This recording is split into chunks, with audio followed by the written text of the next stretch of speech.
하나님의 말씀은 요한복음 13장 31절에서 35절입니다.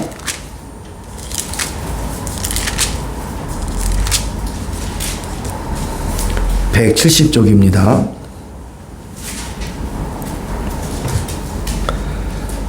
요한복음 13장 31절에서 35절까지 한 목소리로 합독을 드립니다. 시작. 그가 나간 후에 예수께서 이르되 지금 인자가 영광을 받았고 하나님도 인자로 말미암아 영광을 받으셨도다. 만일 하나님이 그로 말미암아 영광을 받으셨으면 하나님도 자기로 말미암아 그에게 영광을 주시리니 곧 주시리라.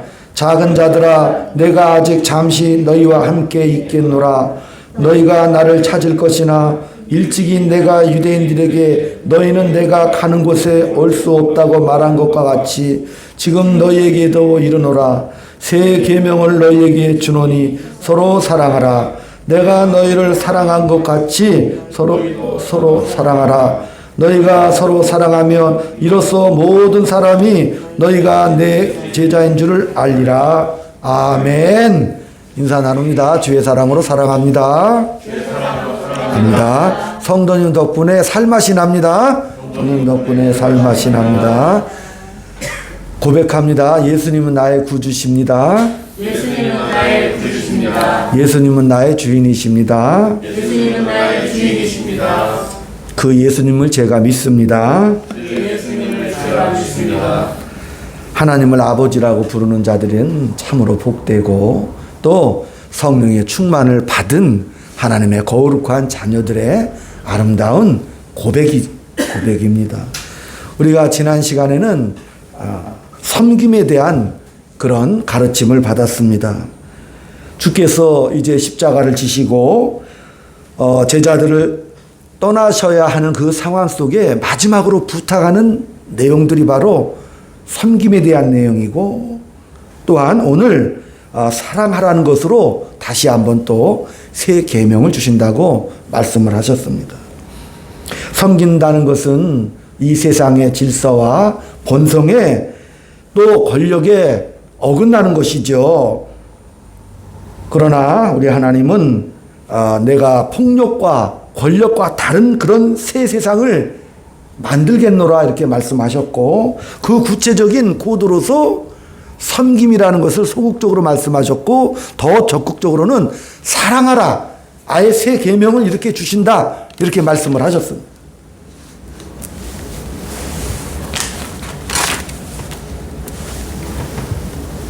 이 세상의 질서와 천국의 삶의 원리는 다릅니다. 이 세상의 질서는 다른 일을 굴복시키고 또 강제시키고 또 경쟁하고 누르려고 하지만, 그러나 하나님의 그 삶의 원리는, 그 고급한 천상의 그 삶의 원리는 섬김이요 사랑이라고 말씀하십니다. 그러니까 하나님은 섬김과 사랑의 세계로 우리를 인도해 주시는데, 그 길이 너희들에게는 영광이고 참으로 복된 자리라 이렇게 말씀을 해 주시는 겁니다. 요한일서 4장에 보면은 하나님은 사랑이시다 이렇게 표현하고 있거든요. 우리가 생각할 때 하나님은 창조주시고 거룩하시고 전지전능하시고 또한 이 우주 최강의 권력을 소유하신, 그리고 도덕적으로 완벽하다 이렇게 우리가 생각하기 쉽지만, 그러나 우리의 기대와는 전혀 다르게 하나님은 그냥 사랑이시다라고 이렇게 표현하고 계십니다. 예수님이 오늘 말씀하신 것 같이 너희가 서로 사랑하면 그것으로 너희가 내 제자인 줄 알리라. 서로 사랑하라, 그 의미가 뭡니까? 하나님은 폭력과 공포가 아니라 하나님은 우리에게 복 주시기를 원하시고, 또한 영원한 감사와 사랑의 자리로 우리를 이끄시려고 그 목적을 두고 계십니다. 그러니까 이 섬기고 사랑하라는 이 명령 자체가 우리의 현실과 경험에서는 선뜻 이해가 되지 않습니다. 우리가 알고 있는 이런 사랑들은 경험상 남녀의 사랑을 대표적으로 꼽지요. 에베소 5장 22절에도 저 유명한 구절이 나오죠. 부부간의 사랑이 나옵니다. 남편들 아내를 사랑하라. 아내들이여 남편에게 복종하라. 이렇게 말씀하시죠. 그러니까 부부가 된다는 게 뭐예요? 사랑하고 헤어지기 싫고 영원히 같이 있고 싶고 천국까지 같이 가고 싶은 것이 바로 부부가 된다는 것인데 그게 사랑의 결론이죠. 그러나 이런 결론에도 불구하고 현실 속에서는 그 사랑이 실망스럽죠. 왜? 기대한 사랑의 아름다운 결말을 보고 싶은데 더 행복한 그런 결론을 갖기보다는 기대와 다르게 펼쳐지는 것이 바로 우리가 살아본 인생살이 결론입니다. 그런데 하나님께서는 느닷없이 치고 들어오시죠. 남편들아 아내들아 사랑하고 복종해라. 왜 이렇게 우악스럽게 요구하시는가? 그 말씀 들을 때 거부가 많이 일어나지요. 사랑하고 복종하라고 말씀하셨을 때 반발하지요. 어떤 자매가 목사님 그거 바꾸면 안 돼요? 남편들아 아내에게 복종하고 아내들아 사랑하라 이렇게 말하면 안 돼요? 그래도 됩니다. 성경의 뜻은 같은 뜻을 표현하고 있기 때문에 그렇습니다. 집안에다가 액자를 만들어서 한번 걸어놔 보셔요. 아내들아 남편 사랑하라. 바보들아 너는 바보다. 아내들아 남편을 사랑하라. 세상에 잘난 사람이 많이 있어도 내 남편이 최고다라는 믿음으로 살아라. 뭐 이렇게 말씀하셔도 됩니다. 네. 그러니까 우리가 살다 보면 불만이 뭐냐면 우리가 그렇게 바라고 기대하는 그런 결론보다는 그런 내용을 못 만들어내기 때문에 불만인 거죠. 그래서 성경은 사랑하고 복종하라. 이 말씀은 뭐 남자는 어때야 되고 여자가 어때야 되는 그런 내용이 아니고 그냥 두 사람 다에게 두 가지를 그냥 요구하시는 거예요. 복종하고 그냥 사랑하라.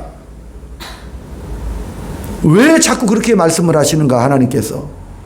어떻게 그런 말을 하실 수가 있는가. 그런 말은 하나님이 이 말에 책임을 지시겠다는 의도를 가지고 있습니다. 그러니까 하나님이 내가 책임져 줄 테니까 너희들은 마음껏 그냥 사랑하고 복종해라. 왜? 창조주시고 우리에게 그 아들을 보내셔서 십자가와 또 부활을 만드신 분이십니다. 그러니까 그분이기 때문에 이 말을 하실 수가 있습니다. 걱정 마라. 내가 너희 둘을 묶어버렸다.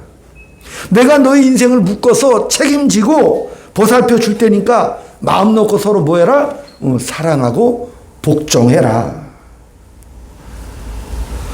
우리가 생각하는 사랑 자체가 가슴 뛰고 마음에 기쁨이 충만한 것이 사랑이라고 생각하지만 그러나 성경은 그렇게 말하고 있지 않습니다. 왜? 복종하라는 것은 복종하기 싫은 것이 전제되어 있고 사랑하라는 것도 사랑하기 싫다는 것이 바로 전제되어 있기 때문에 그렇습니다. 그러니까 이 사랑과 복종이 강요될 만큼 부부 생활이 어렵지요. 그런데 여기서 이 부부라는 것이 뭘 상징하냐면 성경은 뭐라 그랬어요? 그리스도께서 교회를 사랑한 것 같이라고 묶어버리셨어요. 그러니까 핵심이 뭐가 있죠? 예수님께서 교회를 사랑하신 것으로 묶어버리셨다는 거죠. 그러니까 예수님께서 우리 교회를 묶어버리셨기 때문에 성도로서의 삶을 살아갈 때 겁내지 말아라 이렇게 말씀하시는 거예요. 겁내지 마라. 그러니까 부부가 뭐 행복하고 사이좋게 그렇게 사는 것으로 명령하는 것이 아니라 예수님이 우리의 남편이 되주신다. 남편이 되는 게 뭐예요?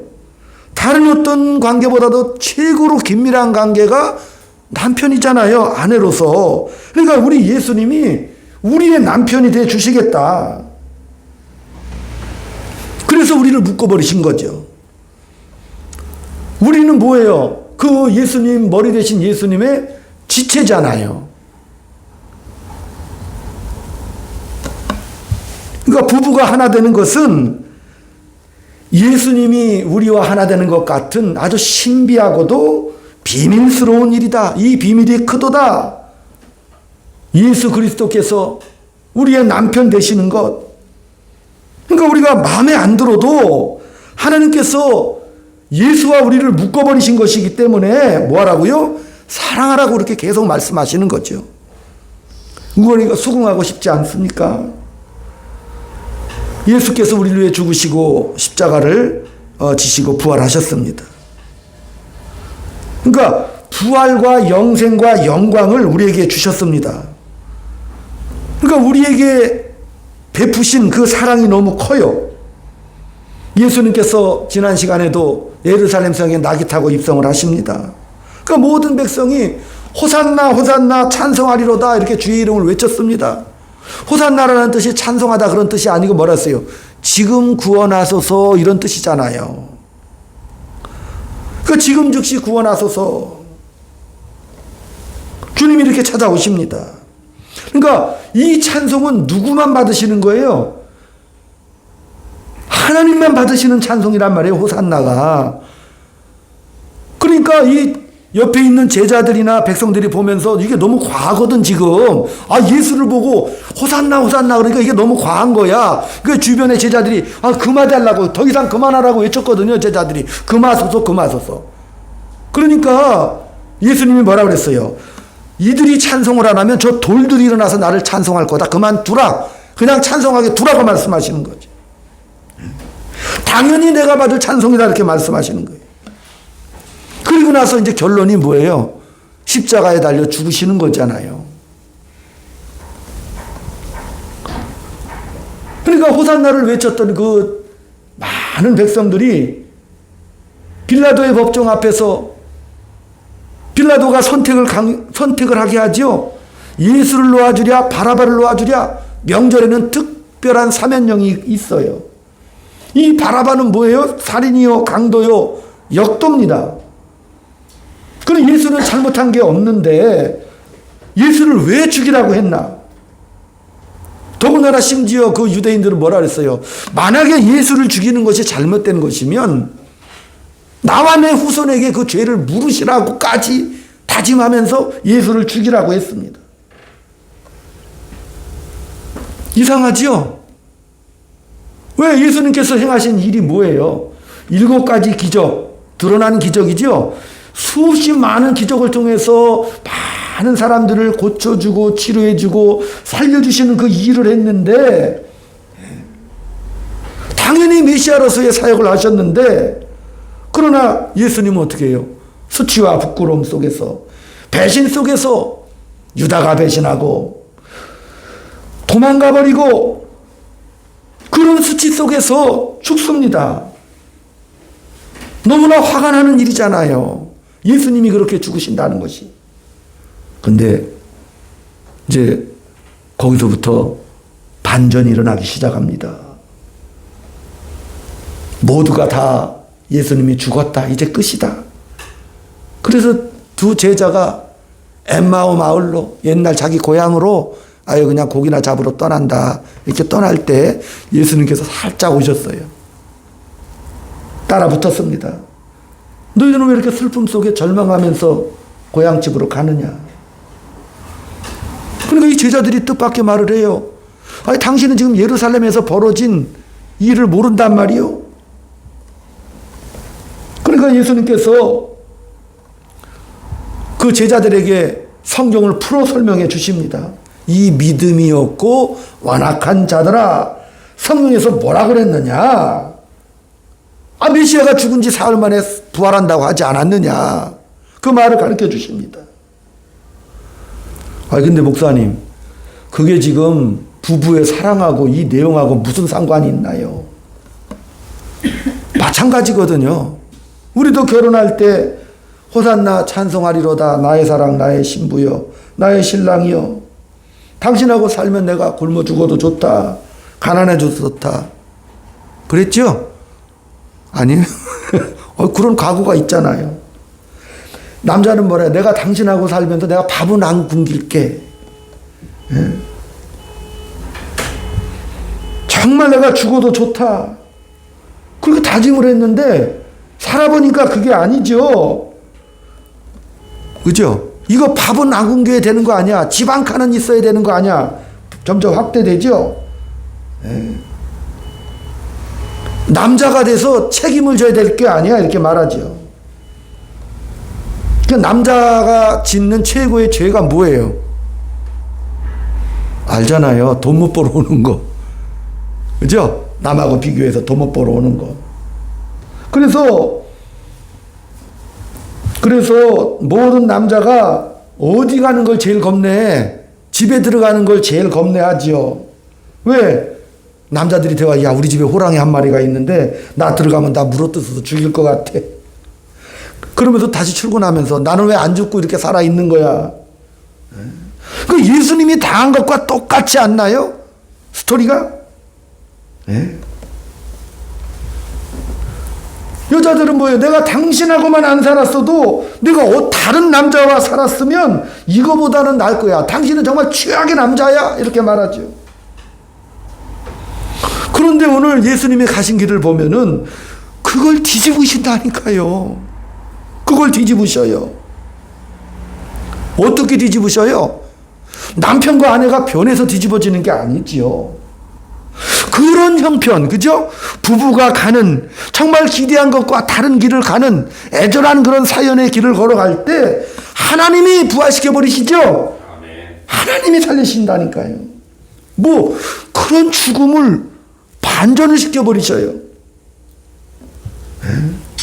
어떤 도움도 기대도 절망 속에 있는 우리 인생 속에 그럴 수밖에 없는 그 죽음을 어떻게 해요? 뒤집어 버리십니다. 그래서 우리 보고 어떡하란 겁니까? 고린도서 13장에 등장하잖아요. 이 사랑이라는 게 가슴 뛰는 게 아니고 그냥 사랑은 무엇하는 거예요? 오래 참는 거다. 그러니까 오래 참는 게 뭐랬어요? 오랜 고통이 있는 거다. 하나님, 그럼 제가 왜 이렇게 사랑하며 이 사람하고 살아야 됩니까? 내가 왜 저 여자의 바가지를 긁히며 살아야 합니까? 그래도 우리는 뭐 해야 되는 거예요? 참아야 되는 거예요. 마지못해 참는 것보다 그냥 참는 게 더 큰 거죠. 그러니까 결말이 있기까지는 뭐하라고 그랬어요? 이 모든 참고 바라고 인내하고 소망하는 그 모든 것이 뭐죠? 한숨 쉬면서 기다리라 이런 뜻이거든요. 예. 사랑은 온유하고 무례하고 성내지 않고 참고 믿고 바라고 견디죠. 이건 약속이거든요. 약속. 우리 인생 특별히 부부에게는 약속이죠. 왜? 예수 그리스도께서 교회와 묶어버리셨어요. 하나님께서 말씀하시는 거예요. 내가 예수를 교회와 묶은 것 같이 내가 묶었다. 그러니까 내가 묶었으니까 뭐래요? 마음 놓고 너는 복종하고 사랑해라. 아멘? 너는 그냥 마음 놓고 해. 괜찮아. 왜? 둘을 묶어서 말할 수 없는 복된 삶, 영광을 주시려고 하나님이 묶으셨다니까요. 예수님이 나랑 묶으셨잖아요. 그러니까 예수님이 하나님 보좌 우편에 가면 우리도 갈 수 있죠? 아멘.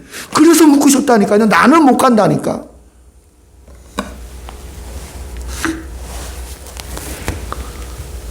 다시 말씀드리면 이 묶어놓은 것은 내가 작정한 거야. 하나님이 오늘 본문에 그렇게 말씀하시죠. 부부라는 것도 그렇고 결혼이라는 것도 그렇고 너의 인생 자체도 하나님이 내가 작정한 거다. 그러니까 이 비밀이 크도다 이렇게 말씀을 하신 거예요. 하나님이 우리를 당신에게 묶고 하나님이 나에게 당신을 묶어서 벌어지는 이 고난의 과정, 13장 31절에도 그가 나간 후에 예수께서 이르시되 지금 인자가 영광을 받았고 하나님도 인자로 말미암아 영광을 받으셨도다. 만일 하나님이 그로 말미암아 영광을 받으셨으면 하나님도 자기로 말미암아 그에게 영광을 주시리니 곧 주시리라 이렇게 묶어버리셨어요. 그래서 묶어서 우리가 이렇게 못나게 살아가고 어렵게 애절하게 살아가는 것, 우리 예수님의 고난과 핍박과 비난을 받으면서 이렇게 구구절절히 걸어가는 그 인생 속에 들어오셨잖아요. 들어오셨어요. 그 하나님이 겪는 그 고난, 그러면서 하나님은 어디까지 가자고 하시는 거예요? 하나님이 원하는 목적지까지 가기를 원하시는 거예요. 아들이실지라도 하나님이실지라도 하나님이 가자고 하는 목적지가 있죠. 그 영광의 자리까지 우리를 끌고 가시기를 원하셔요. 그게 목적입니다. 그러니까 우리의 고난은 하나님의 최선이라고 지금 이렇게 말씀하시는 거예요. 그렇게 고난의 길을 걷게 하시면서 그게 최고의 능력이고 하나님의 지혜다. 오늘 본문은 뭐 영광이라고 그랬죠? 그 길을 가는 것이 영광이라고 이렇게 말씀을 하셔요.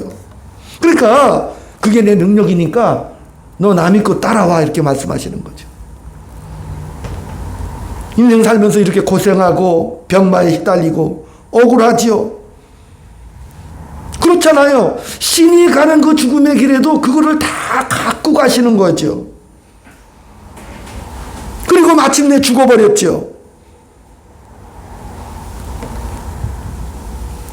무슨 뜻인가요?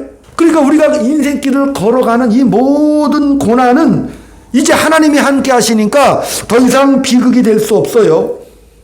인생 실패가 더 이상 우리의 운명이 될 수 없지요. 왜? 하나님이 우리를 예수님과 묶으셨기 때문에. 죽음을 이기신 그 영광이 너의 영광이 돼야 된다라고 우리 하나님께서 말씀하시는 것이죠. 그러니까 그 약속을 잘 이해를 해야 돼요. 야, 지금 내가 가는 인생길이 예수와 묶어서 영광의 그 가는 길로 인도하시는 하나님의 섭리구나를 생각하면 인생이 너무 행복하죠? 매 순간마다 행복하잖아요. 우리가 지금 묶여있는 게 뭐예요, 세상에? 건강인가요? 가난인가요? 자식인가? 그 어떤 몸부림에 묶여 있어요, 지금? 성경이 예를 들이죠. 우리를 묶어서 고생하면서 그렇게 끝나도록 하지 않으신다라는 신뢰가 누구예요? 요셉을 통해서 증언하셨잖아요, 하나님께서. 요셉은 어떤 상태예요? 그 발은 착고에 쇠사슬에 묶여 있었어요. 그 몸도 사슬에 매여 있었죠? 예? 근데 언제까지? 하나님의 말씀이 응할 때까지. 요셉이 한 일은 예배 못했죠? 무슨 믿음이야, 요셉이 없었어요.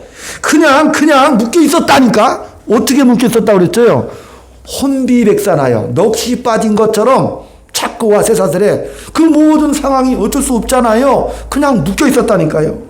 언제까지? 하나님이 지켜보고 있었죠? 내 말씀이 임할 때까지니라. 그 말씀이 저를 단련하였다. 아니, 넋이 빠지고 혼미백산하는 게 뭔 단련이야? 그러나 하나님은 단련하셨다 말씀하시죠. 요셉은 지금 유학 온 게 아니라 억울하게 감옥에 갇혀서 절망 속에 있었습니다. 아무도 그의 처지에 대해서 관심도 없고 꺼낼 수도 없었죠. 근데 거기서 뭐라고 그랬어요? 하나님은 말씀하시죠? 총리의 실력이 거기서 키워졌다. 아멘? 실력을 키워버리셔요. 그러니까 이 요셉이 총리에 딱, 애굽이라는 나라가 세계 최강 대국이죠. 거기에 2인자로 올랐죠. 그러니까 총리만 오른 게 아니죠. 실력을 가져서 백관을 제어하고 다스렸다고 그랬어요. 그리고 온 세상을 구했다고 그랬어요. 얼마나 하나님의 지혜로 10년 때 세상의 모든 곡식을 다 모아놨어요. 세상 모든 사람들이 곡식이 있는 데는 애굽밖에 없어. 그러니까 모든 백성들이 다 애굽에 와서 식량을 구할 정도죠. 누구도 왔어요? 그 요셉의 아비 야곱도 찾아갔죠. 얻어먹으려고 살아야 되니까. 그 누구를 구원해? 세상도 구원하고 가족도 구원하죠. 다 살려냅니다. 넋이 빠진 세월 동안 누가? 하나님이 요셉을 단련했어요. 모르죠. 그는 믿음도, 우리가 말하는 믿음도 못 순종할 겨를도 없잖아요. 갇혀 있으니까. 그런데 단련했다고 그랬어요. 우리 인생, 여러분의 인생도 그렇죠. 뭐가 여러분을 얽어매고 찾건가요? 뭐가 사슬인가? 자식인가? 남편인가? 세상의 환경인가? 그 모든 것이 여러분을 만든다는 사실이에요. 이 사실을 알 때 우리 인생이 멋있지 않아요? 멋있잖아요. 예. 떠나면 안 돼요. 도망가면 안 돼요. 홀로 날아가 버리면 한 마리 까마귀밖에 안 돼요. 아무것도 안 만들어지는 거죠. 우리가 원하는 게, 여러분이 원하는 게 뭔가? 아니고 다만 이 상황 속에 고통을 면하면 되지. 그런 것밖에는 아무 기대가 없다니까요. 인생을 살며, 고달픈 인생 살며 내가 결정해야 되고, 이 살아있는 동안 이 고통은 인생. 그러나 그것을 통해서 하나님은 진지하게 일하신다는 사실이지요. 그것을 통해서 일을 하신다니까요. 또 하나의 예가 있죠.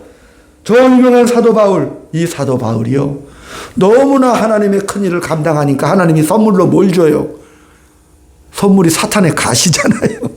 육체의 가시를 줘버리죠. 그 사탄의 가시라고 그랬어요. 너무 큰 일을 하기 때문에 사탄의 가시를 팍 심어서. 그러니까 사도 바울이 3번이나 눈물로 간구했죠. 그리고 뭐라고 그랬어요? 내 은혜가 내가 족하다. 예? 그리고 더 이상 너 그거 가지고 기도하지 마라.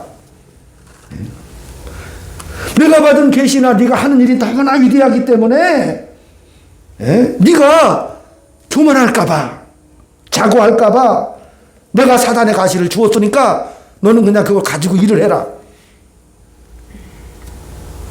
내 능력이 약한 데서 온전하여진다. 그러면서 뭐라고 말씀하셔요? 걱정하지 마라 바울아. 너 걱정하지 마. 내 능력이 약한 데서 온전하여질 거다. 바울의 인생 자체가 그렇게 꺾인 인생입니다. 사도 바울이 나중에 고백을 해. 난 태중에서부터 하나님의 선택을 받은 하나님의 종이야. 근데 그 바울의 전반부 인생은 뭐예요? 이거 태어나자마자 어떻게 됐어요? 산헤드린 공회원까지 장성에 가더니 예수 믿는 사람 다 죽이러 쫓아다니던 전반부 인생을 보내버리게 하잖아요. 분명히 택함받은 자인데도. 그런 준비된 자가 왜 그렇게 전반부 인생 속에 험한 고난과 또 예수를 죽이려는 핍박자의 위치에 섭니까? 나중에 바울이 고백을 해요. 나는 죄인 중에 괴수다. 그렇게 왜 인생을 살도록 허락하시는 거죠? 마치 허비되는 것 같은 그런 절반의 인생을 살게 하셨습니다. 그 바울이 마음속에는 야, 나 정말 인생 헛살았다. 나는 바보다. 나는 못난 자다. 나는 팔싹동이처럼 8개월 만에 만삭되지 못하여 난 자같이 초라한 자다. 그 하나님이 그 바울을 그렇게 울부짖게 만드셨잖아요. 날마다 고민하게 만드셨지요. 오라 나는 이 사망의 몸에서 누가 나를 건져내랴. 끝없이 싸우면서 가지요. 누가 만드는 거예요? 하나님이 만드셨죠.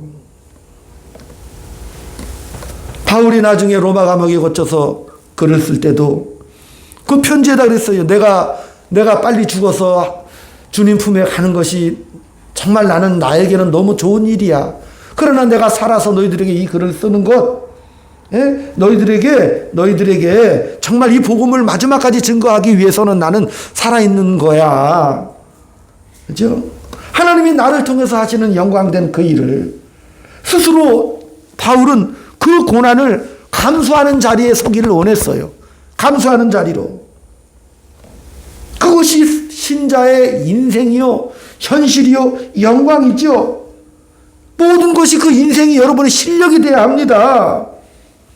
로마서 8장에도 내가 확신하노니 사망이나 위험이나 적신이나 아무 피조물이라도 그리스도의 사랑에서 끊을 자가 없죠. 아멘. 그것을 믿으셔야 돼요. 그 괜히 왜라고 주신 게 아니죠. 그 말씀을 붙잡으셔요. 내 현실이 끊어질 것 같을 때, 우리 현실이 만만치 않다는 것을 알 때, 하나님은 왜 이런 고통스러운 길을 가라 하시는가? 하나님이 생각할 때는 우리가 보는 고통이 다 다르다는 거예요. 우리가 생각하는 고통과 하나님이 생각하는 고통은 달라요. 하나님의 고통은 예수님의 고통이었죠. 예수님 자신이 그 길을 걸어가셨잖아요. 신인 고통을 가치 있게 최선의 방법과 지혜로 쓰고 있다는 사실을 안다면 우리 인생은 그냥 감사한 것이죠. 감사하죠. 훨씬 더 나아질 겁니다. 우리는 하나님, 내가 더 잘해서 쉽게 살면서 주님 축복 받으면서 내가 주를 위해 더 많은 일을 하면서 멋지게 살고 싶습니다. 이렇게 말을 하지만 그러나 하나님은 다윗을 꺾어버리시죠. 아니야, 그렇게 사는 게 아니라고 말씀하시는 거예요. 고통을 면해달라고 우리는 울부짖지만 그러나 하나님은 아니야. 요백에도 말씀하시는 거예요. 너의 그 고난 속에서 누가 하나님이 목적하시는 아름다운 결말이 있잖아요. 그 결말이 그 과정을 통과해야 되니까. 옛날에 그 2018년도 세계 윈블던 테니스 우승자 조코비치죠. 조코비치하고 2인자 페드로 경기할 때 정말 수없이 많은 군중들이 모여서 명경기를 봅니다. 2대2 동점 상황에서 조코비치가 페드로를 물리칩니다. 그러니까 페드로에게 이제 기자가 인터뷰를 해요. 그러니까 페드로가 정말 조코비치한테 져서 정말 난 최선을 다했지만 너무 아쉽다 이렇게 말을 합니다. 나중에 이제 조코비치하고 또 인터뷰를 합니다. 그러니까 조코비치가 뭐라 그랬어요? 이런 위대한 경기를 승패로만 생각합니까?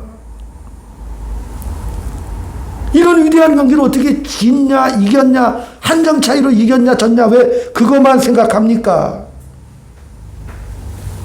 또 기자가 질문합니다. 당신이 16강전에서 한국의 정현이라는 선수가 있어요.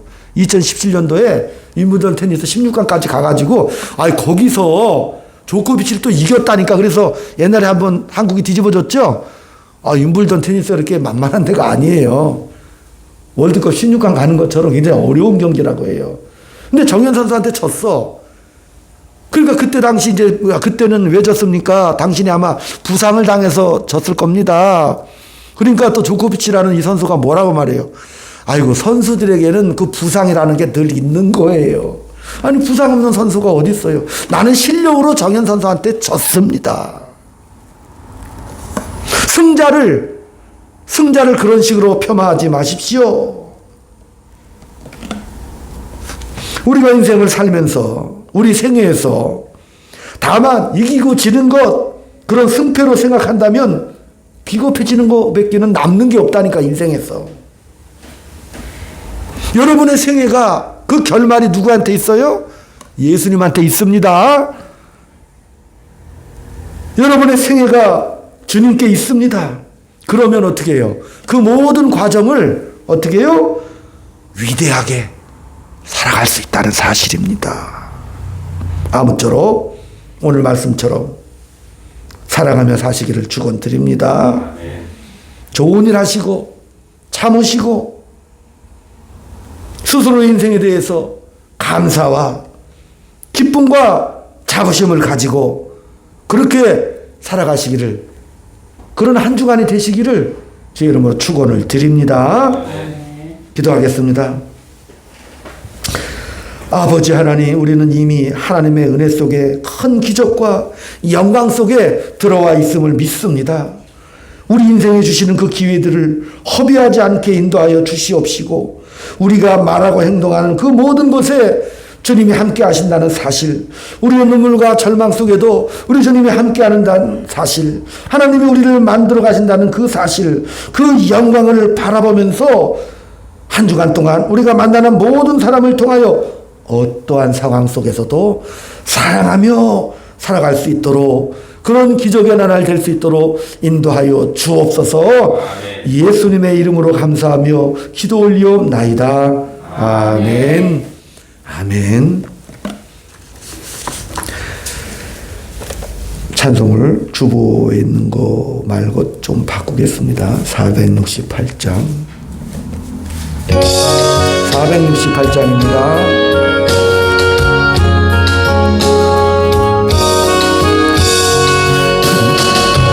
사랑의 세계명을 우리에게 주신 주님, 서로 사랑하며 되자된다 가르쳤네.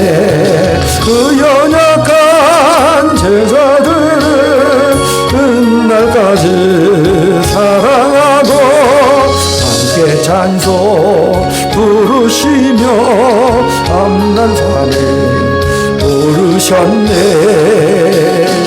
겟세마네 기도로서 아버지 뜻 이루시고 십자가의 고난길로 걸어가신 우리 주님, 악한 무리 막으라고 똥을 빼는 제자에게 죽기까지 인내하라 조용하게 말씀했네. 우리 위해 기도하고 주의 뜻을 이루도록 우리 모두 주 안에서 하나 되게 하옵소서. 주와 진리 말씀으로 거룩하게 하시어서 주신 사랑 실천하신 주 따르게 하옵소서. 아멘. 살아서 역사하시는 거룩하신 하나님 아버지, 오늘 주님 앞에 드린 귀한 힘을 기뻐받아 주시옵시고 그 모든 순간마다 때마다 하나님의 간섭하시며 하나님의 복된 인도하심을 믿는 믿음으로 담대하게 인생길 살아갈 수 있는 아름다운 복된 믿음의 예물 될 수 있도록, 다짐하는 예물, 고백하는 예물 될 수 있도록 은혜 베풀어 주시옵시고 당당하게 세상과 맞서 사랑을 선포하고 섬김을 실천하는 위대하고 자랑스러운 인생길 갈 수 있도록 주여 붙잡아 주시옵소서. 아멘. 지금은 우리 구주 예수 그리스도의 은혜와 하나님 아버지의 극진하신 사랑하심과 성령님의 감화감동, 교통교사 위로하심이 오늘 주님 앞에 천국의 삶의 원리를 실천하며 살기를 소망하는 사랑하는 주의 자녀들 머리 위에 저들에 속한 가정과 이 교회 위에 지금부터 영원토록 함께